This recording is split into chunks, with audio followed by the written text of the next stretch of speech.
তুমি তো বাড়ির মালিক, তোমার থাকার কথা হইলো চেয়ারে বসিয়া, আর ওই চেয়ারে বসে আছে তোমারই ছেলের বউ, আর তুমি তুমি তার পা টিপতেছো কেন?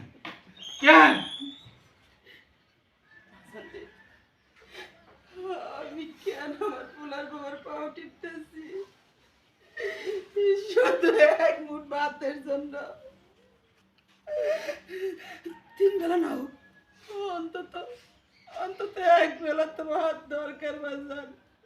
এই পেটটার জন্য আমি এত কষ্ট করতেছি, আমি সব কিছু সহ্য করতেছি, কিন্তু